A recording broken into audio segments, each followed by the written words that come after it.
this important lecture and the launch of this important book.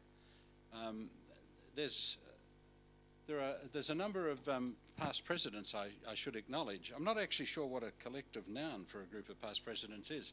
I spoke at a conference once of school principals where somebody pointed out that the appropriate collective is LAC. I'll give you time to catch up with that one.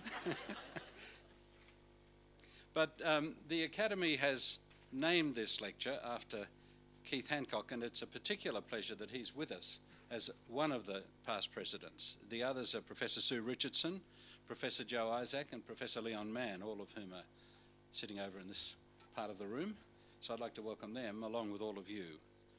And to say something just a little more about Keith, after whom we've chosen to name this lecture. He was a lecturer in economics in Adelaide from 59 to 63 and was appointed Foundation Professor of Economics in the Bedford Park campus of the University of Adelaide, which 2 years later became the Flinders University of South Australia, where he served as Professor of Economics and then and where he established what was at the time called the Flinders University Institute of Labour Studies, which later became the National Institute of Labour Studies. He became Vice-Chancellor of that university as well for a considerable period. Became Vice-Chancellor in 1966. No, that's when it became the university. He followed. He chaired a number of important government inquiries to the racing industry in South Australia, the Superannuation Committee of Inquiry, and the Review of Industrial Relations Law and Systems in Australia. And he served on a number of other inquiries, one on unemployment statistics and one on the Australian financial system. He left the university world in 1987 to become a Deputy President of the Australian Conciliation and Arbitration Commission, a body which changed its name and to some extent its role a couple of times. During his period there, he remained as a Deputy President and became a Senior Deputy President and retired from that position in 1997. He was appointed an officer in the Order of Australia in 1987. He became a Fellow of this Academy in 1968 and served as its President from 1981 to 1984. So a long and substantial connection with the Academy, as well as with academic and more general life in this country. So it's, I think, very important for us as an Academy that we've been able to honour Keith by naming this lecture after him, or for him. I also, by introducing him, have made it clear that it's a lecture named for someone living who's with us. At some point it may change that status, Keith, but not yet. And we hope you'll come annually to prove it hasn't yet changed.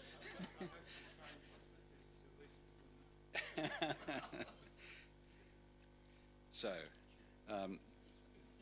but I'd like now to call on Professor John Dewar, who's Provost of the University and also at the moment Acting Vice-Chancellor, to introduce the Minister. Thank you.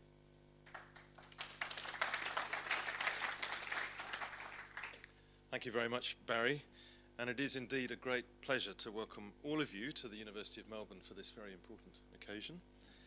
And I'd like to begin by acknowledging the traditional custodians of the land on which we meet this evening, the Wurundjeri people of the Kulin Nations. I'd also like to join Barry in acknowledging Professor Hancock. Welcome to you, Keith. And indeed to acknowledge all the members of the Academy of Social Sciences who are with us here this evening. My role in tonight's proceedings is short and I hope sweet. It's to introduce our very important guest who's here to launch the book by Stuart Macintyre. That guest, of course, is the Minister for Innovation, Industry, Science and Research, Senator Kim Carr. It was only 3 weeks ago that the Minister was here on campus for another important occasion, which was the launch of the Australian Collaboration for Accelerator Science, an initiative which involves sciences other than the social ones. I must say I was very impressed when, during his speech on that occasion, the Minister threw in an appreciative reference to Stuart Macintyre's The Poor Relation, even to that audience heavy with nuclear scientists, physicists and engineers. Clearly, Stuart's is a book that the Minister values highly. Tonight, as on that and earlier occasions, it's a real pleasure to be able to share this launch and the stage with Minister Carr. Senator Kim Carr, of course, needs little introduction, especially at his alma mater, the University of Melbourne, where he's very much part of the family. He's a 3-time graduate of ours, and his service in public office since 1993 is perhaps the best known part of his CV, but before entering Parliament in that year, he'd also worked as a teacher and as a ministerial advisor. Since entering Parliament, Senator Carr has shown a committed interest in the research portfolio, serving as Shadow Minister in the Science and Research portfolio from 2001 to 4, and again in 2006 to 7, while on the opposition benches. And since the election of the Commonwealth Labour Government in November 2007, he's been a member of Cabinet serving as Minister for Innovation, Industry, Science and Research. In that capacity, he has been a strong supporter of growth in Australia's research infrastructure, and most importantly for tonight's purposes, not only infrastructure for research in the physical sciences, but in the social sciences and to support cross-disciplinary research as well. So tonight then, Minister Carr comes to us as someone uniquely qualified to speak with a real appreciation for the long story of policy history relating to research that is revealed by Stuart's book. And like you, I'm eager to hear what he has to say. So please join me in welcoming the Minister for Innovation, Industry, Science and Research, Senator Kim Carr. Acting Vice-Chancellor, thank you very much for those kind remarks, and to Professor Barry Hill and all the other distinguished former presidents of the Academy of the Social Sciences, to Stuart Macintyre, the Ernest Scott Professor of History, Professor Keith Hancock, particular acknowledgement, Ms Louise Adler, who's done an enormous contribution to intellectual life in this country. May I acknowledge you especially as well. Look, tonight is a great honour for me to be launching a new book by Professor Stuart Macintyre.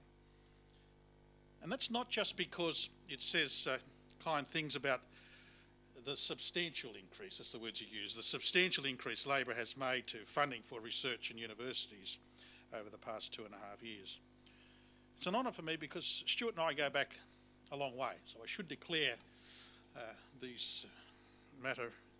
Stuart was probably one of my most important history teachers. I think I've read just about all his history books, maybe not all his articles, but I value him enormously as a source of wise counsel and as a friend. Now, having made all of those admissions, I better find something critical to say about the poor relations, or people will question my objectivity. And that's just simply not easy. It's not easy at all, because this is a very fine book. It traces the development of the social sciences, and especially the Academy of Social Sciences in Australia, against a background of continuous institutional and social change. It does so essentially from the Second World War to the present. If I have one quibble, it is that Stuart takes a rather downtrodden view of these disciplines, hence the book's title. That's not a view I share.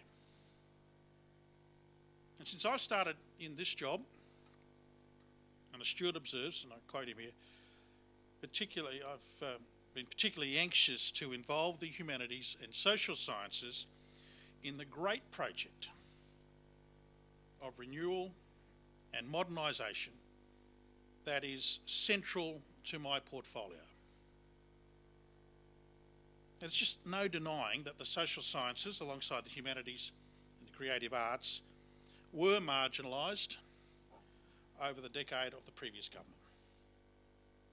There's no accident that all 9 of the projects notoriously denied Australian Research Council funding by Brendan Nelson, one of them twice, were in these fields.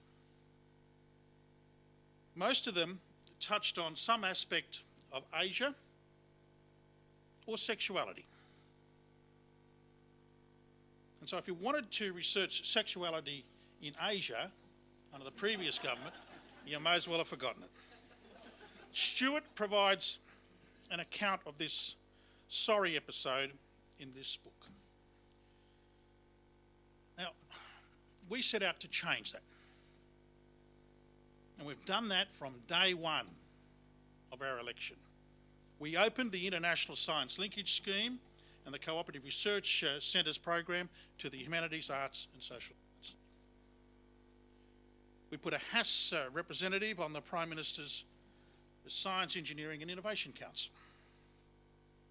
We've seen a HASS discipline secured a much better share of the total funding of the Australian Research Council. It's risen from some 22% of total funding a few years ago to some 30% in 2010. We nominated history, English, sociology, education and economics as priority disciplines for the Future Fellowship Scheme in 2010, along with Asian Studies as a priority research area. And of course, for that, I make no apology to Brendan Nelson. We've done a great deal in 2.5 years to restore the standing, not just of the social sciences, the arts and the humanities, but of the university sector as a whole.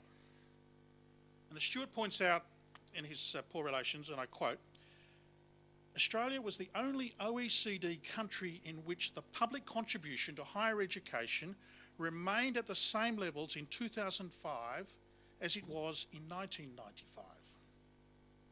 Stuart also makes the point that even after adjustments for industry structure, business was investing less than half as much in research as the world leaders. We're well below the OECD average in this measure. Now, Labor's task from 2007 has been, and again, as Stuart puts it, quote, to peg out new directions. We started from the premise that you can't have an internationally competitive economy without a strong innovation system. And you can't have a strong innovation system without great universities and great researchers. Australia's capacity to do original, quality research is critical to our future well-being. It is true, we place enormous demands on our researchers. I make no apology for this either. But it's amazing what we do ask of people. We ask our researchers to give us the solutions that will cure the sick, feed the hungry, and save the planet. We expect them to fuel new industries and improve our quality of life. We expect them to interpret the world and to help us change it. And that's why Labor has increased spending on research and innovation by 34% since 2007.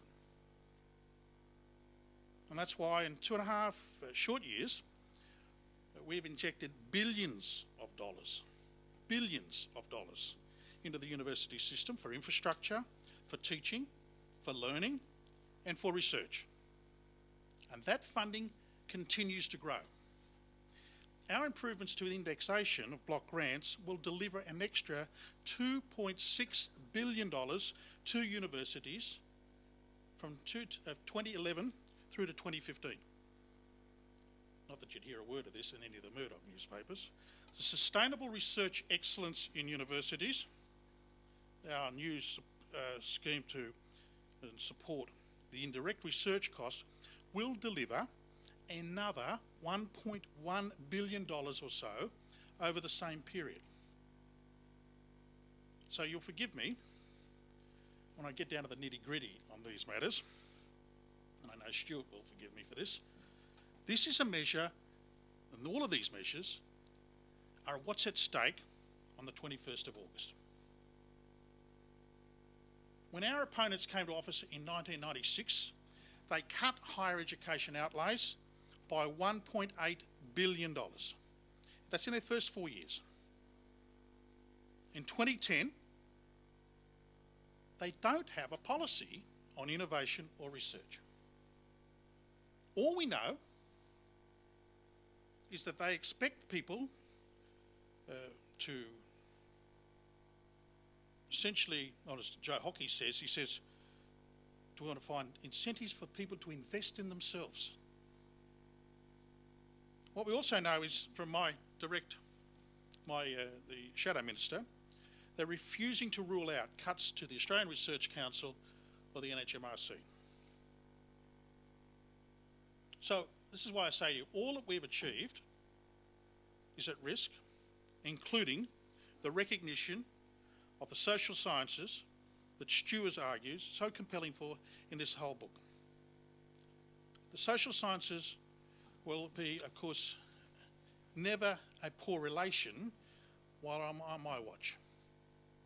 They are incredibly important to our prosperity, to our quality of life, and to our understandings of ourselves. Thank you, Stuart.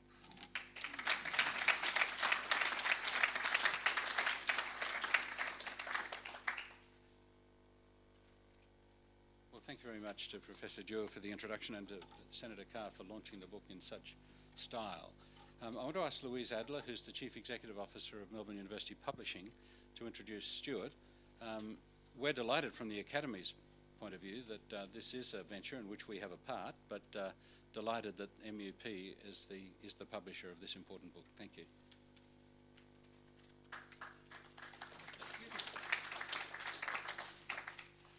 We want to keep the Minister educated, informed and entertained, so a small gift was just handed over then. Please forgive me. Thank you, Professor McGaw, and I'd like to add my welcome to Minister Carr for taking the time out of a very busy schedule to be here for this launch tonight. Minister Carr's support for research, innovation and the future well-being of the Australian book industry is on the record. But those of us who work across those sectors don't take Minister Carr's support for granted or this government's support, and we applaud him for his commitment. Thank you, Minister Carr. Distinguished guests, we might have a round of applause. Distinguished guests, Professor Stuart Macintyre, Professor Keith Hancock, distinguished guests, and maybe one day citizens. We're here to celebrate and to launch Stuart Macintyre's most recent book. He's, of course, the author of The Poor Relation, but over the past 7 years, he's also been a steadfast advocate of MUP's activities, an active and enthusiastic board member. He's provided, and here's that phrase again that Minister Carr used, wise counsel, and been a loyal friend to me personally and professionally for many years now. So I hold him in high esteem and I'm very grateful. I'm not sure, I can't see Martha here, I'm not sure whether Martha Macintyre shares the sense of gratitude that I have to him, because I have been known to ring him late at night, early in the morning, and Martha has had to hand over the telephone. So if she's on her way, I'll thank her in person later. But what I have really valued most highly over the years has been Stuart's intellectual generosity, his own prodigious work ethic, and his willingness to engage with the research of his colleagues, from fellow eminences in the field to early career researchers. In my dealings with the Academy, I've sometimes found it useful to bear in mind the insights of President Jed Bartlett. Some of you may remember President Jed Bartlett of the television series The West Wing. Minister Carr may well have some sympathies for Bartlett's views given recent events. He once observed that politics is a dog-eat-dog world, but in the Academy it's the other way round. Stuart here, hollow laughter, racking hollow laughter here. But Stuart Macintyre's collegiality, intellectual breadth and willingness to engage with the history of ideas suggests a really important and an alternative role for the modern academic, for which I know many of us here today are immensely grateful. So when Stuart called me to discuss this project, A History of the Social Sciences in Australia, I did find myself asking him what I realised was a very silly question, why he'd taken on the task when he had so many other projects requiring his attention.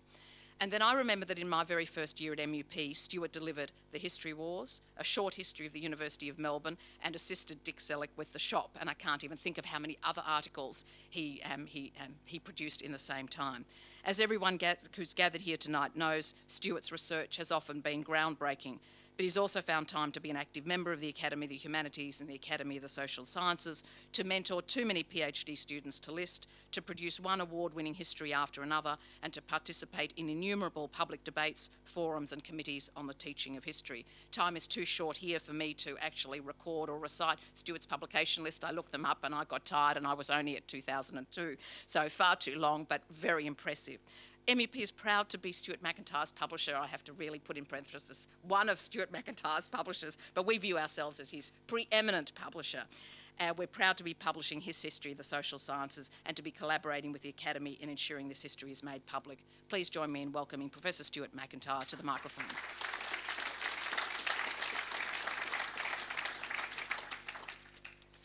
Well, thank you very much, Louise. That's very generous, too generous. And I want to thank particularly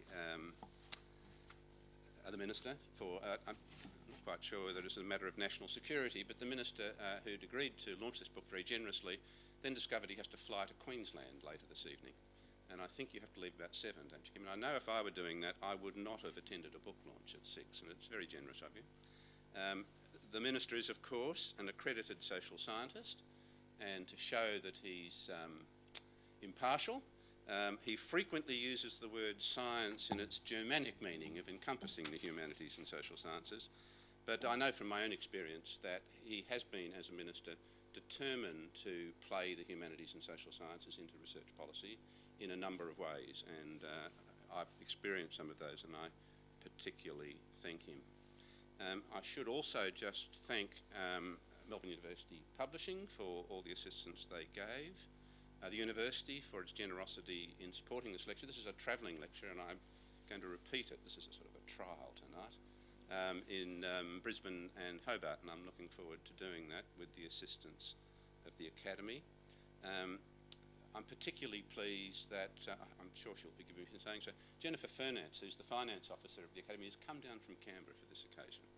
And Jennifer has always had a keen, whenever I've been up there using the archives, she's always wanted to know what I'm doing and what I'm finding. And thank you for your assistance. And the other person who I should single out is Nikki Henningham, who has been assisting with the research over a long period of time. And I'm very grateful to her. Okay, let me see. Oh, the other thing I should say is that I prepared this lecture and prepared some overheads while I was in Britain, because I only got back a few days ago. And to my horror, when I opened it up, I discovered I hadn't sent all the overheads. I'm going to be using some data. I might omit some of it or try to summarise it, because there are a couple of slides that we're going to put it up that we're going to help do so.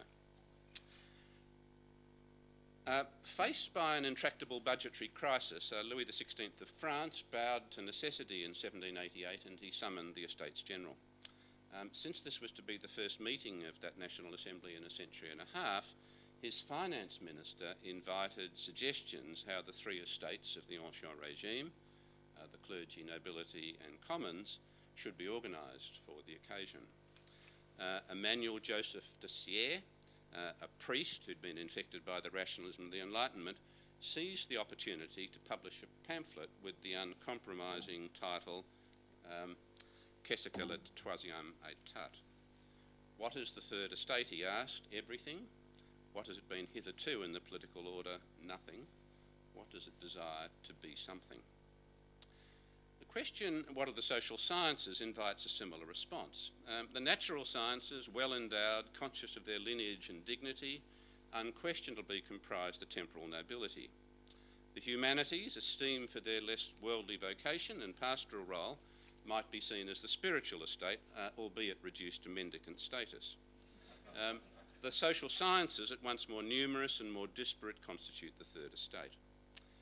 Within its ranks are professional disciplines such as education and law, prominent guilds such as economics and psychology, artisanal trades such as anthropology and sociology, geography, political science. Some of the more entrepreneurial social sciences have spun off lucrative subsidiaries such as business studies and public administration. Others have contributed to new fields of interest such as gender, environmental, indigenous and development studies. Both durable and protean, the social sciences enter into many other areas of teaching research, although their contribution is seldom fully recognised. In statements of national innovation policy and arrangements made to support it, the social sciences are nothing, and yet for 60 years they've aspired to be something. So my purpose tonight is to explore the neglect. I'm interested in the persistent status of the social sciences, the poor relation of our knowledge system. As Kim's pointed out, I might be overemphasising their underdog status, but certainly that's the way they feel about themselves. How was it that their claims for recognition and support were unavailing? what was their place in the Australian university as it grew to meet new expectations of higher education over the past 60 years? Was it by design or inadvertence they were marginalised as universities acquired a research function? Or should we look instead, as I shall towards the end of the lecture, should we look instead to the failure of the social sciences to persuade decision-making of their values? In seeking answers to these questions, I'll draw on the history of higher education and research policy. This is a neglected subject, particularly neglected in this country, and I suspect my interest in it is greater than yours, although Dick Selleck knows more about it than I do. So I'll just have to convince you, I think, of its far-reaching significance. The Australian history stretches from the Murray and Martin reports of the 1950s and 60s in an era of expansive confidence when education was a public good and our universities were nation-building institutions. The history takes in the green and white papers of John Dawkins that bent the universities to new purposes and constrained them within a national unified system. It extends to a plethora of reviews and initiatives over the past 20 years whose substance and quality has been of inverse proportion to their frequency. And the paradoxical effect, I'd suggest, has been to insist that the university must take charge of its fortunes and to impose forms of organisation, management and accountability that prevent it from doing so.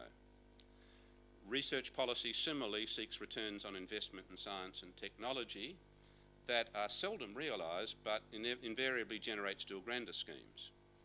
And the pleas and remonstrances of social scientists play very little part in the dialogue between government, universities and the research community.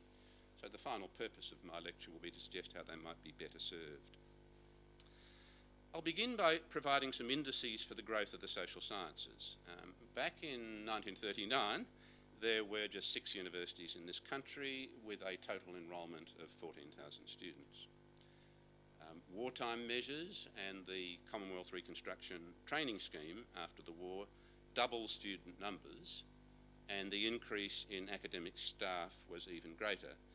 By my count, there were 452 appointments in the social sciences by 1949.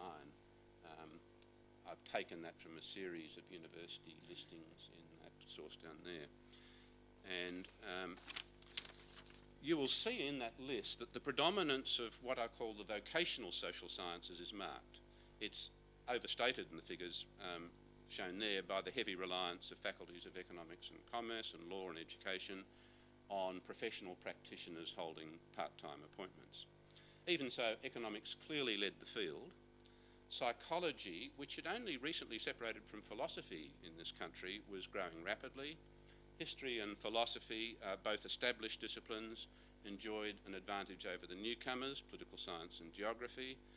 Anthropology at this time was confined to Sydney, and sociology was absent and would remain absent for at least another decade. Even in those figures, I think some formative patterns are evident. The Australian University had begun as a device for liberal higher education, and then it added professional courses and decided to locate them in separate faculties. Except at the new Australian National University, where 2 of the 4 original research schools brought social scientists together, the post-war expansion built on existing organisational lines in keeping with its predominantly teaching function. So education and law were taught as separate and largely self-sufficient courses with a strong practical orientation. Economics created a more academic curriculum, leading to the establishment of a 4th honours year, and arts faculties followed a similar path, with new appointments allowing greater specialisation, extension into new areas of teaching and research, and the development of honours programs that fed postgraduate research activity. Because the disciplinary department was confirmed as the organisational unit, the established disciplines were able to inhibit the introduction of new ones, and the distinctive character of each discipline became more pronounced as it filled out its offerings. Fast forward then another decade to 1959, when the bounty of the Murray Report was becoming evident. The Murray Report, some of you will know about it, arose when the Vice-Chancellors pressed Robert Menzies, and he appointed a committee in 1956 to investigate how best the universities may serve Australia at a time of great social and economic development. He arranged for Keith Murray, who was the chairman of the University Grants Committee in the United Kingdom, to lead the review, and it led to the establishment of a similar body here, the Australian Universities Commission, as the Commonwealth assumed financial responsibility for Australian universities. Menzies also appointed the chair of the CSIRO, Ian Clunies-Ross, as a member of the committee, because science and industry were uppermost in the government's concern, as they are indeed uppermost in the report of the Murray Committee. And the Murray Committee completed its report just as the Soviet Union launched Sputnik 1, a conjunction so fortuitous that some said at the time the Vice-Chancellors had arranged it. Keith Murray and Ian Clunies-Ross were scientists committed to a particular kind of university.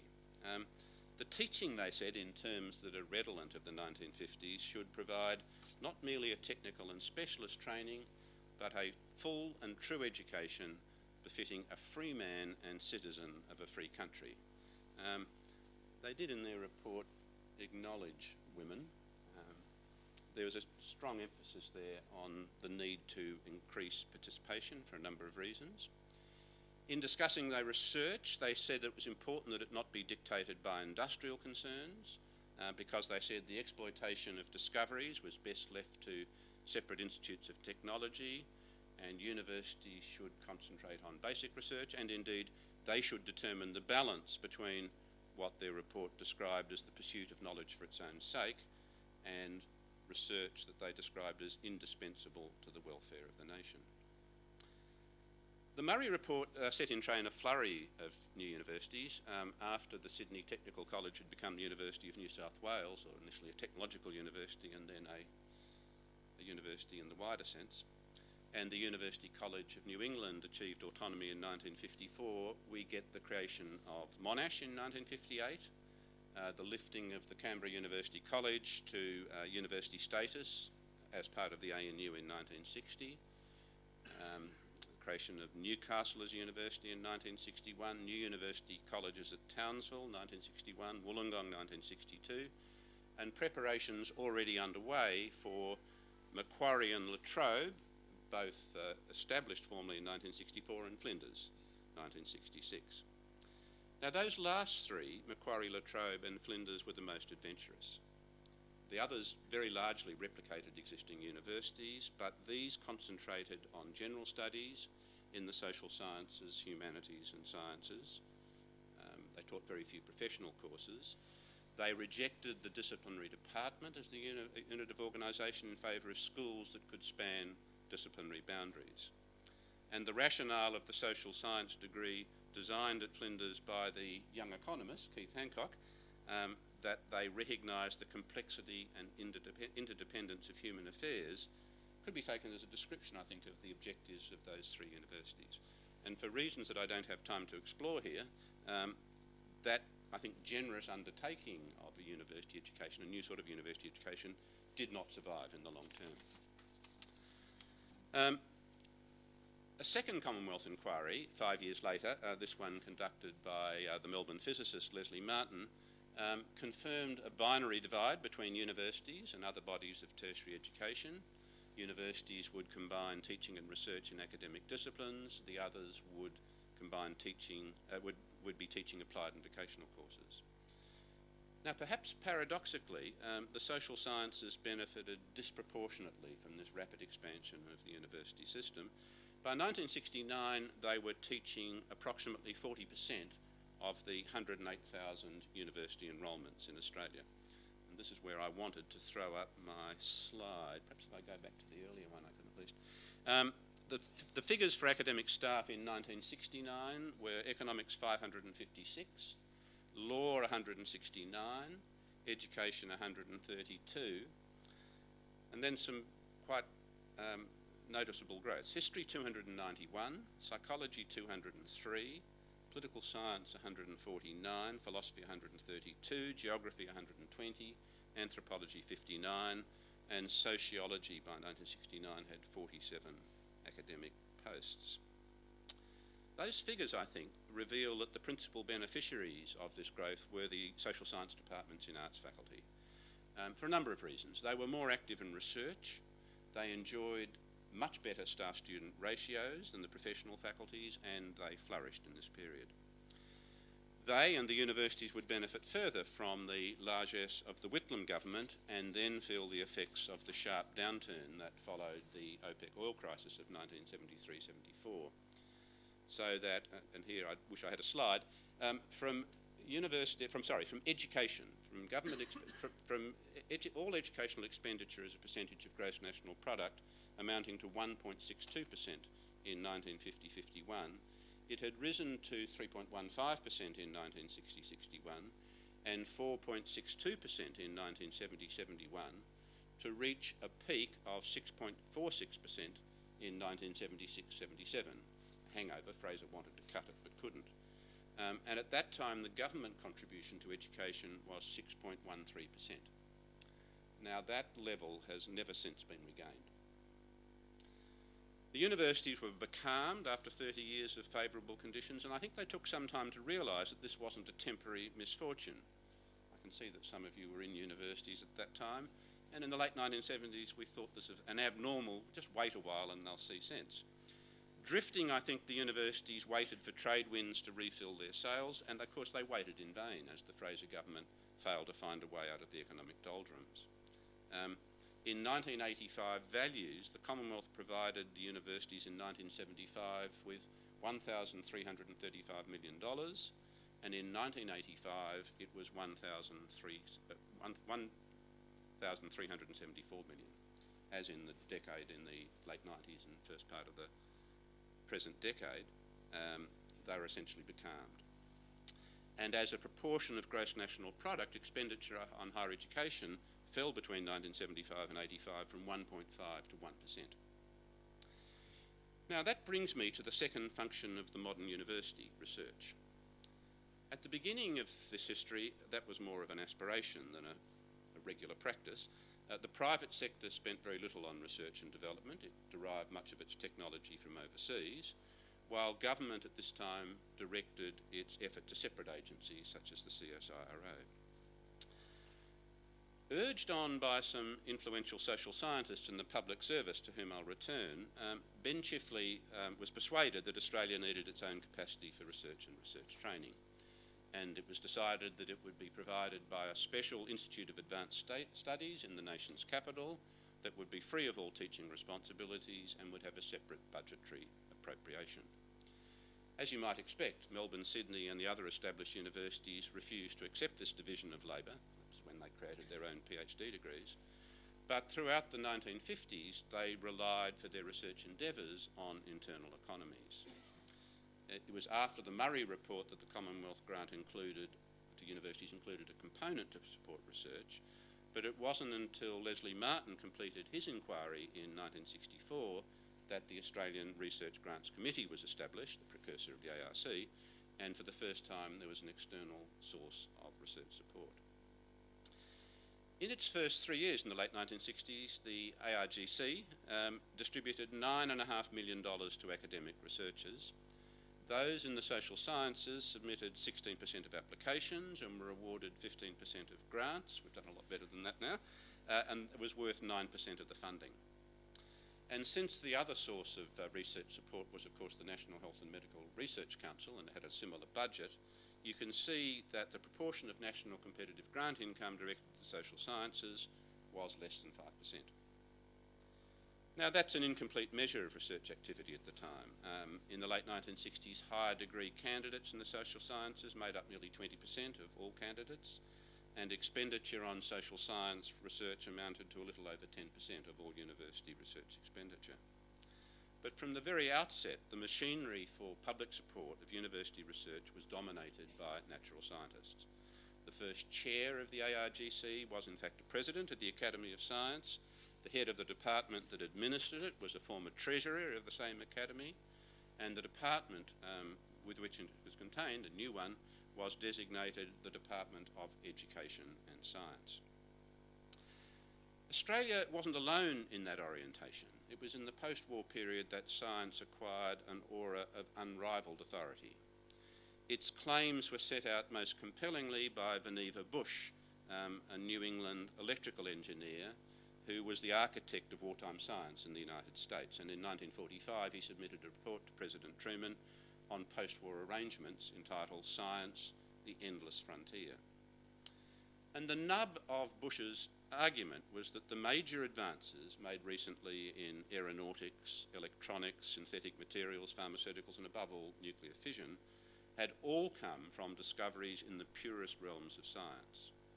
And Bush concluded that the best way of organising research was to encourage what he called the free play of free intellects working on subjects of their own choice in the manner dictated by their curiosity.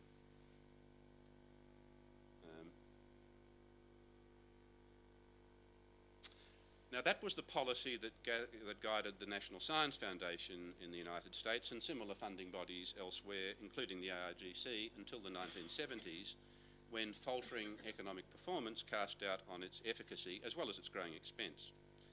And at that time it seemed that the leading industrial economies were falling behind new competitors, notably Japan, where government directed research effort towards specific industries and products and drove technological innovation at the industry and enterprise level. And along with other member countries of the Organisation for Economic Cooperation and Development, the OECD, Australia looked to similar arrangements. It took its guidance from changes introduced overseas and established a body called the Australian Science and Technology Council, or ASTEC, to coordinate activity. In a series of reports and reviews in the late 1970s and early 1980s, ASTEC set out plans whereby research would be linked to commercial development and technological innovation, would create new industries to restore economic growth. And in universities where most of the basic research was conducted, it said there should be a concentration of effort through the identification of priorities and greater involvement of end users. Now, all of these reports by ASTEC, all of its advice, I think took research as synonymous with scientific innovation and development as its translation into new products. From time to time, ASTEC would pay lip service to basic research in the social sciences and humanities, but without any acknowledgement that they might work with different paradigms. And ASTEC's strategy, moreover, was premised on a greater business investment in research and development, as indeed was occurring in countries where growth resumed in the 1980s, but did not occur here. In Australia, where the government remained the patron of academic research, efforts to consummate those sorts of industrial partnerships went largely unrequited. From the mid-1970s to the mid-1980s, in short, the Australian university was at a standstill, and then John Dawkins broke the deadlock. With his abolition of the binary divide in 1988 came an expansion of student numbers, a much greater emphasis on work skills and a proliferation of vocational courses. Through the introduction of deferred tuition charges, an invention of a fellow of the Academy, and through full fees for international students, the government freed itself of the cost constraints of increased participation. By encouraging mergers, it created larger and more entrepreneurial institutions. By forcing changes to university government and imposing a new regimen of efficiency and accountability, it replaced collegial decision-making with a corporate style of management. And that, in essence, is how Australia made the transition from the elite university to the mass system of higher education. Introducing the changes, if you look at the white paper, Dawkins said that there had to be a greater concentration on science, engineering and technology, and yet the effect was to increase the social sciences to over 50% of enrolments by the 1990s. A further effect was to shift from disciplinary departments and faculties for the scale and flexibility of multidisciplinary schools and divisions. This was encouraged at a time when funding per student was falling steadily.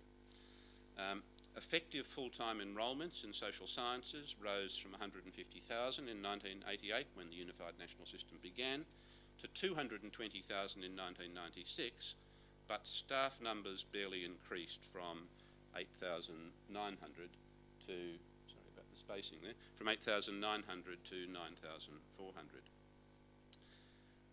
Incidentally, by this time, higher education statistics no longer distinguish disciplines, but you can see there that education suffered very significant attrition after the merger of the colleges with the faculties of education. that social sciences in arts faculties experience modest growth but a very sharp deterioration of staff-student ratios. And the conglomerate of business studies and law expanded significantly. Within those portmanteau categories, moreover, there was an expansion of applied studies at the expense of core disciplines, and one that's continued ever since. By 2007, there would be 5 times as many students enrolled in business and management studies as in economics. Now, the changes to academic research were less dramatic. They were more of an amplification, I think, of earlier trends. Dawkins' Green Paper said that research should restore economic competitiveness, but that had been said many times before. He turned the Research Grants Committee into a research council, the ARC, and he augmented its budget with a clawback from the research component of the university's block funding, but that was only an adjustment of Australia's system of dual funding. He increased provision for research centres, he promulgated research priorities, he required universities to do the same. Most of you can probably recall attempts to state research priorities in your institution, and they had very limited effect.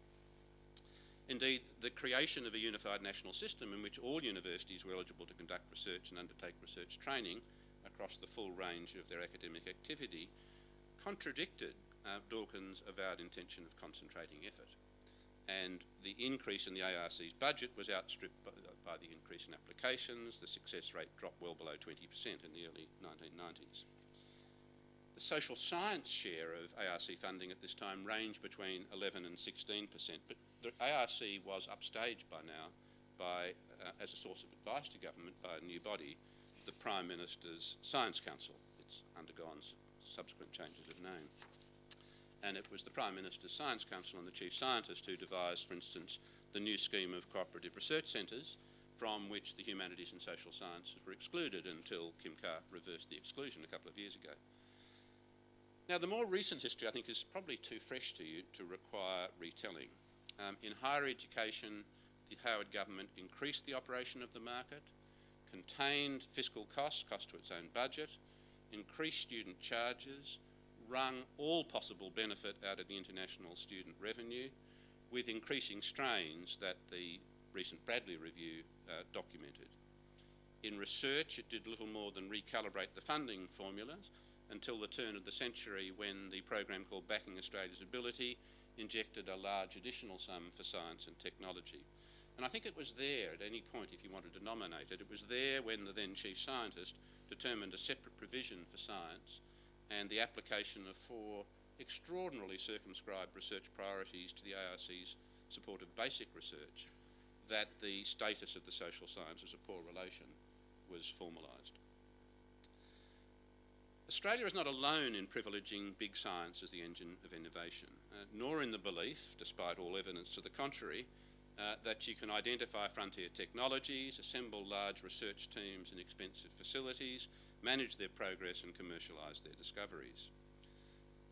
If you read the innovation documents of most OECD countries, they all express that belief. Australia differs, I think, primarily in its reliance on a single funding body as the only source of funding for basic research. That is, with the exception of medical research, we lack both the private foundations that support such work in the United States and the range of funding bodies that operate in Europe. So there's an increasing quantity of commissioned, applied and developmental work, but it bears an inverse relationship in the social sciences to basic research. Let me just give you one statistic. In commerce, management, tourism and services, they are the largest field of university research and development, with an expenditure in 2004, the figure is from, of $193 million, but in that year they attracted just $3.8 million in discovery grants. The mismatch of piecemeal task work and core knowledge had become acute. Why are the social sciences so regularly excluded from Australian research policy? Well, back in the 1940s, there had been an effort to give the social sciences recognition. It was instigated by a group of academics who'd been drawn into wartime administration in order to guide the planning and management of the war effort, and they were supported by a group of economists occupying senior government posts, I think particularly of Nugget Coombs, Douglas Copeland, John Crawford, Ronald Walker and Roland Wilson. And the idea that they came to together was that social scientists would assist government in its ambitious tasks of post-war reconstruction by undertaking research on a wide range of matters of national concern. So a new organisation, which they called the Social Science Research Council, could act as a source of advice and indeed could allocate government funds to academic researchers to pursue these projects. That proposal, which was developed in 1943 and 44, failed for a variety of reasons.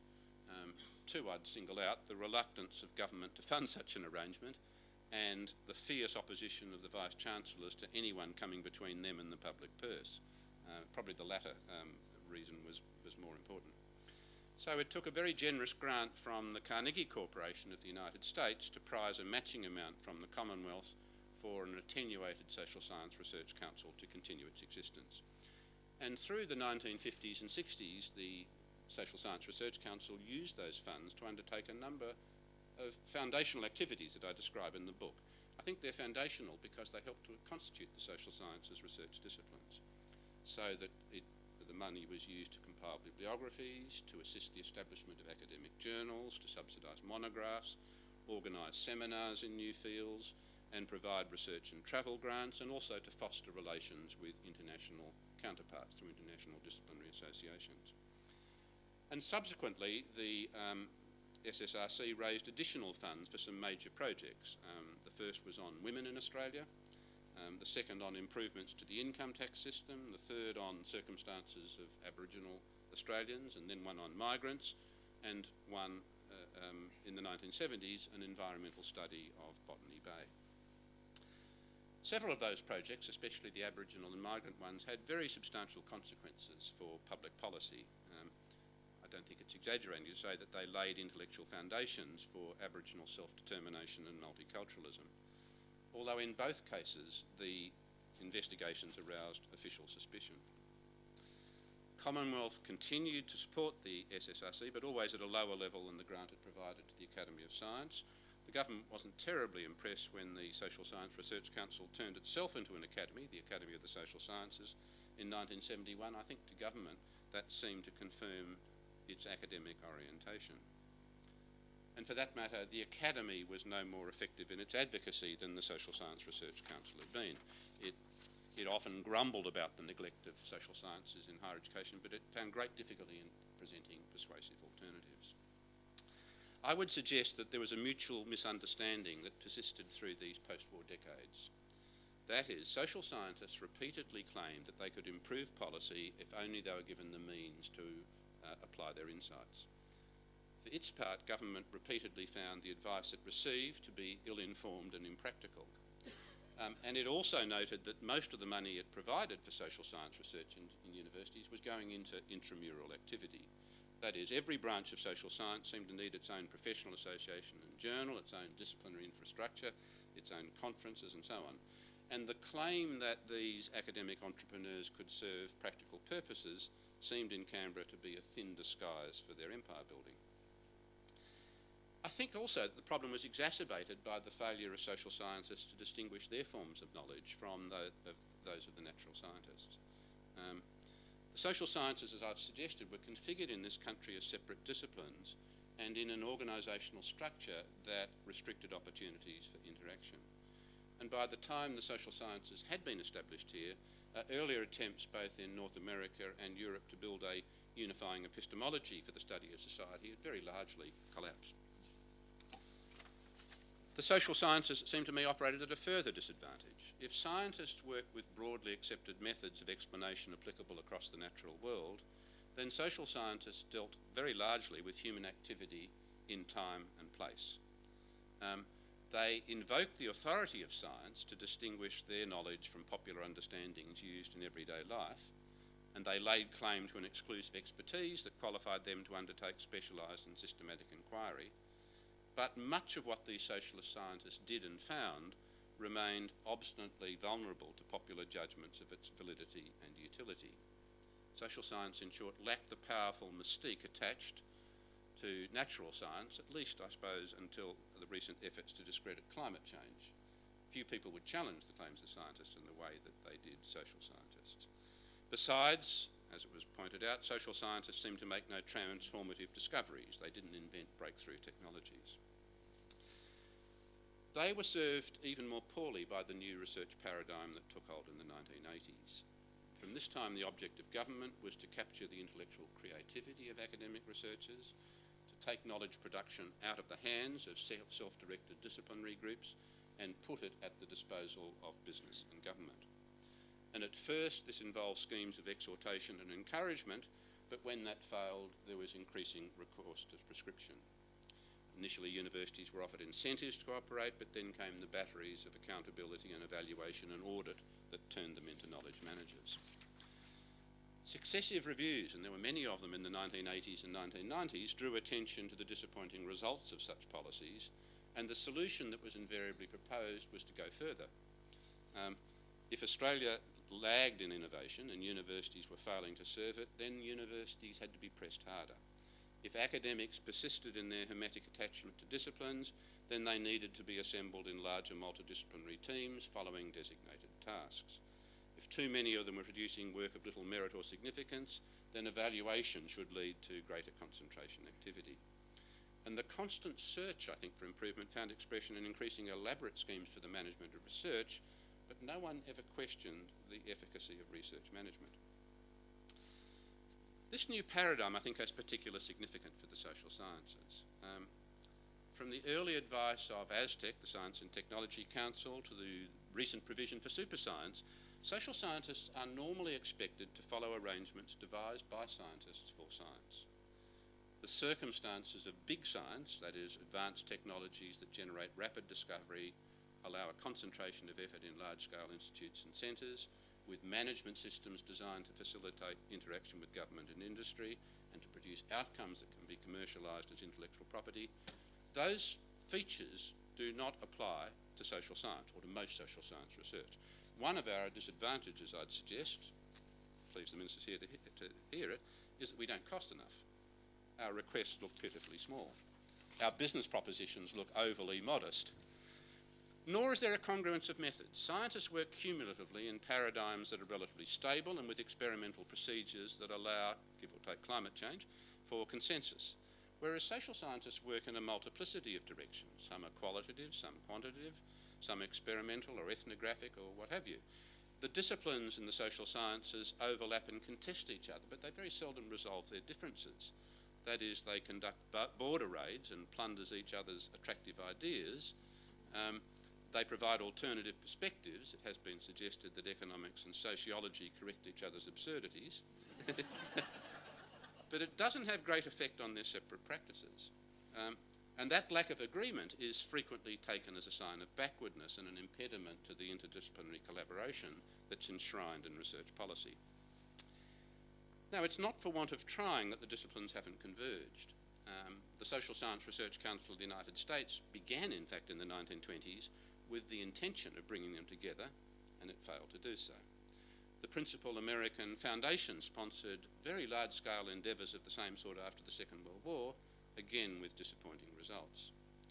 There are many examples of collaborative research on social problems, but problems, I'd suggest, have a shorter life cycle and don't usually create the same enduring self-reproducing research communities.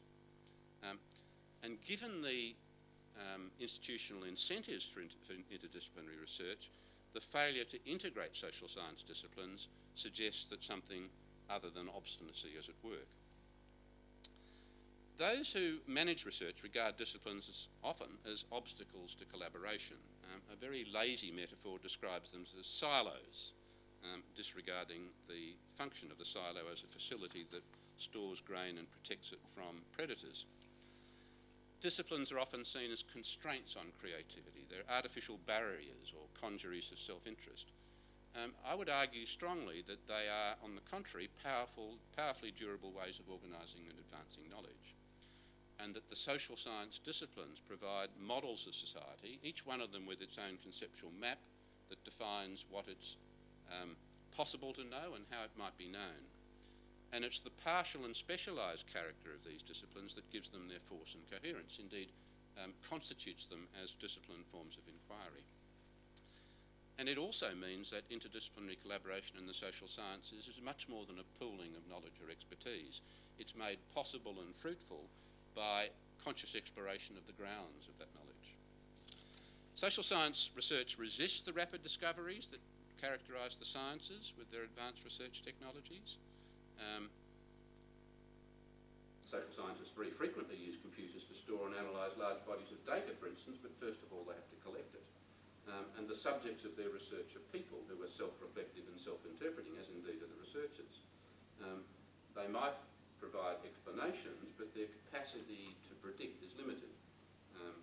Hope the economists will excuse me when I say that if economists could do so with certainty, then the stock exchange would be a sure bet, indeed it'd be unnecessary. In short, I think that social science disciplines are best served by making their distinctive qualities clear. They need to articulate what they do, how they do it, and why it matters. For too long, I think, they've responded to their neglect in research policy with arguments couched in the terms of that policy, and their persistent claim, we do that too, has failed to alter the imbalance. I think mimicry is both unpersuasive and demoralising, and it's better that social scientists stop imitating their rich relation and be true to themselves. By doing so, they can indeed contribute to public policy and serve national objectives with a better understanding of what they have to offer.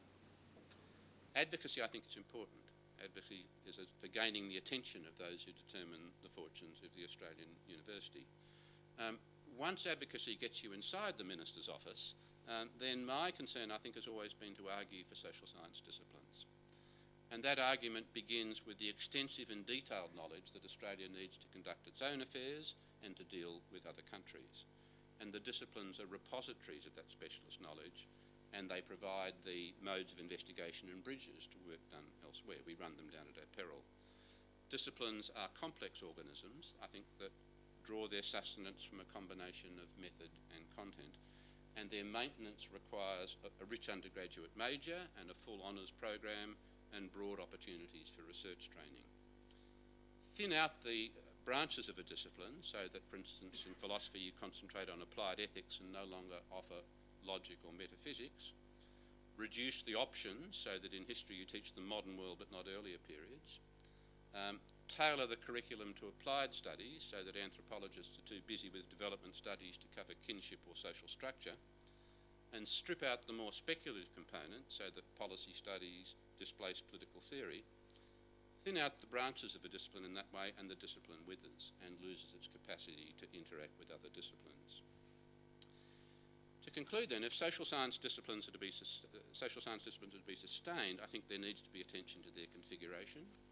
If their potential is to be realised and brought to bear on important tasks of social inquiry and social criticism, they need to be freed from the straitjacket of current research policy. The social sciences have been treated over a long period as the poor relation of the research enterprise, been treated that way for so long, I think, that in many cases they've come to accept their lowly status. They need to claim their inheritance. Thank you.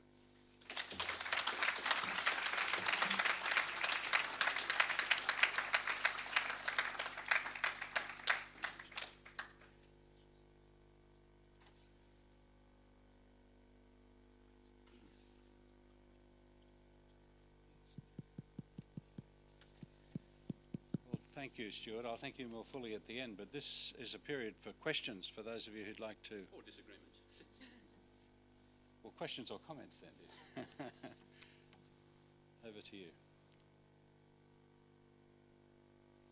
Yes, Stuart. Hans and then Sue. Yeah. Oh, there's a microphone coming. Oh, right. One behind you.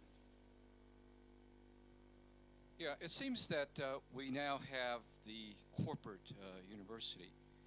And I guess as an anthropologist and a social scientist, I've often wondered whether one of the reasons that the social sciences are sort of the poor relation here is that they're not so directly involved in the corporate or the profit-making endeavor. So what are your thoughts along those lines? Well, I suppose implicit in what I've been saying is that, of course, they are. That if you look to see in economics as well as in business and management studies, you find things that are quite interesting. One of the problems, I think, about innovation theory as it's understood and applied in research policy is that it is highly technological in nature. We know that most improvements in efficiency and productivity don't come from technological breakthroughs. They come from improvements in other ways in the productive process, which are the domain of social scientists. So I think there's a paradox in that, for various reasons, there is a rather credulous belief in a technological model of innovation, which leads to propositions about large investments in plant, and there's some of them at Clayton and some of them here, premised on returns that are inherently very difficult to realise. The whole process of product innovation is one that I think economists advise on much better than scientists, but they're not fully involved in that process. So I could talk longer and elaborate that a little more, but I suppose my point is that the understanding we have at the moment about innovation, which informs research policy, is I think a very narrow one, which unnecessarily excludes social scientists.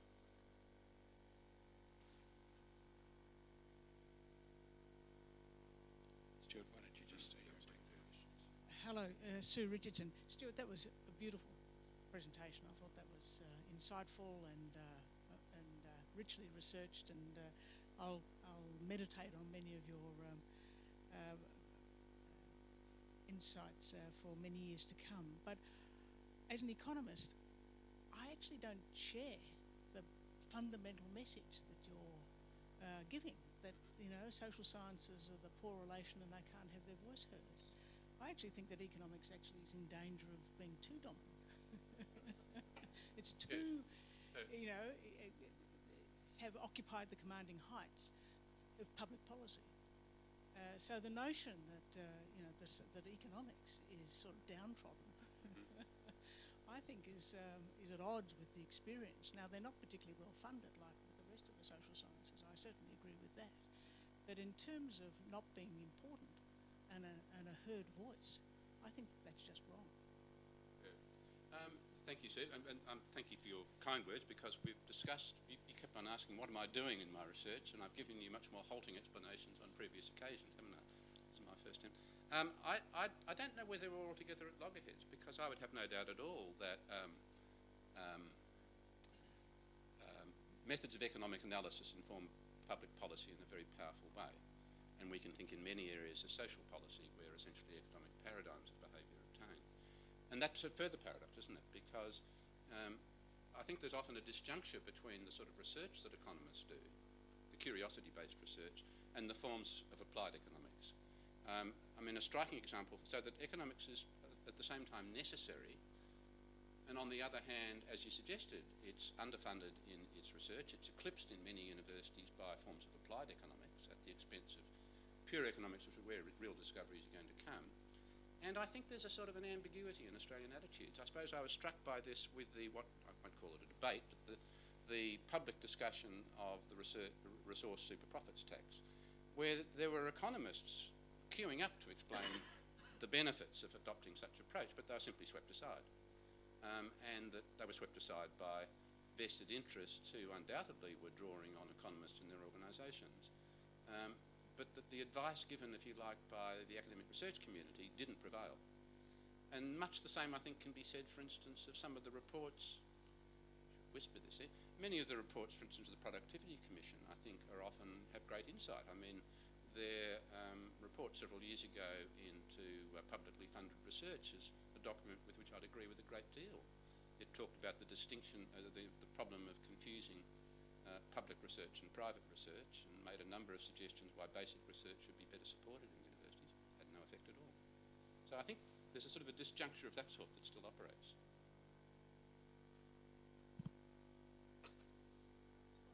Yeah. On the question of the resource rent tax, I think that's an extremely interesting example. But there, I think, was actually about a set of ideas up against extraordinarily powerful vested interests. Okay? Now, climate change is the same.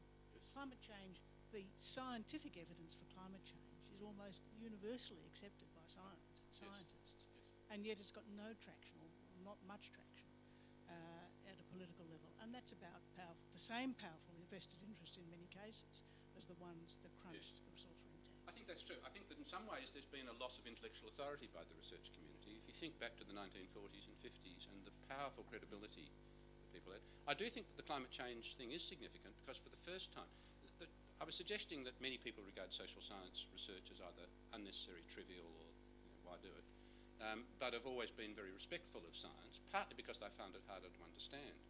And the chief significance for me of the debate over climate change, I don't know whether you, at the National Academies Forum, where the presidents of the Academy of Science and Technological Sciences and Engineering were saying this is terrible and we have to take a stand, and how dare they launch ad hominem attacks on scientists in this way. And I had to say, with my History Wars scars still fresh, I said, welcome to the club. Because they're drawn into exactly that sort of public rhetoric, or media rhetoric. Stuart, you would have seen at Harvard the benefits of general education for undergraduates, and I think we see here with the Melbourne model an attempt to broaden education. So we're looking at a T-shaped education, which you've got presumably depth within the discipline, which you're advocating, as well as breadth, which goes across many disciplines. And I think one of the aspects of one factor which I think contributes to what I don't see as poor relation, but rather forgotten relation, is that social scientists don't really sit together with natural scientists in classrooms doing the same subjects. And as long as that happens, and I observe it in CSIRO, that it's not that they think we're poor. I think they just don't think we're awfully relevant because they haven't really interacted with us. And I think it goes the other way, that we don't really understand all that much about the natural sciences. So I think a way forward is really what kind of education we provide, so that not only do we get that knowledge which enables the cultures to actually break down the boundaries, but the people who become the policy makers, the opinion leaders, the powerful people within government, industry, etc., are people who have sat side by side with students from the social sciences. And I think until that happens, we'll be somewhat overlooked and forgotten. So I think there's a lot. I'm reluctant to get into this question of the Melbourne model because John Dewar will have rights of reply, and then Ari Freiberg will want to.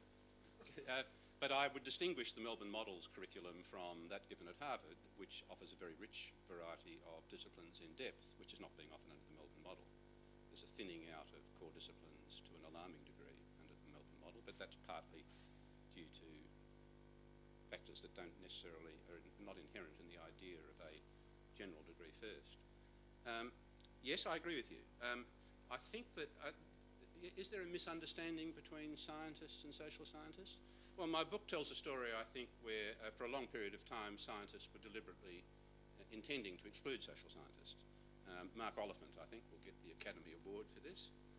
He thought that social science was bogus and that he would have no time for it. And that's less the case now. In many, I think, of the most interesting areas of contemporary research, the distinction between the physical and the social breaks down, doesn't it? And I would certainly agree with you, this is Barry's territory rather than mine, that Australia has suffered, I think, in its school education from premature specialisation to an alarming degree. Most of us who went through school had to choose between humanities and science from year 11, didn't we? And I think in university we're simply continuing that in the way in which the organisational streaming occurred. So yes, I'd agree with you about that. Thank you. Well, Lynn, we'll take one more and then we'll go and have a drink together and you can talk to Stuart further at that point, but go ahead. Stuart, I'm wondering, I'm very in sympathy with a lot of the things that you've been saying about some of the different forms of the social sciences. It seems to me that both in government policy and in university and research management circles that some of the issues are not simply to do with the past preferences for science or science being more mysterious, but the extent to which in the way management is thought about and the need to have everything go through a common template. Yes. And that seems to have been strengthening, and I'm just wondering whether you've got any sense of hope of different directions there. Oh, yes. Well, the Minister accused me of being too despondent.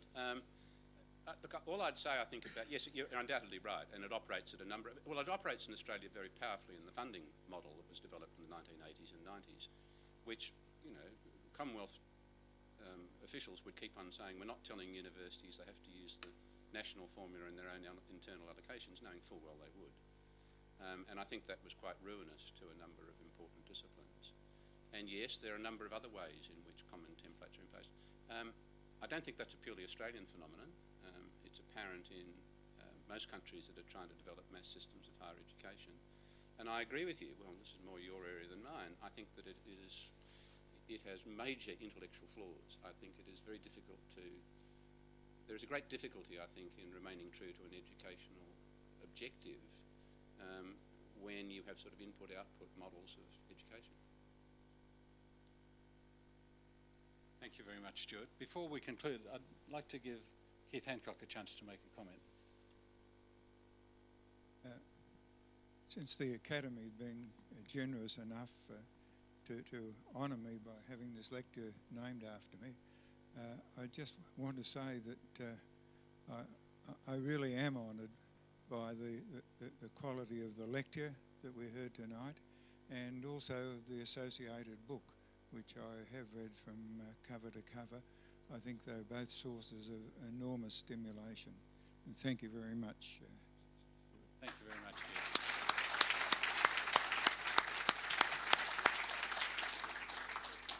And as you heard earlier, you can hear it again in Brisbane and Hobart if you wish.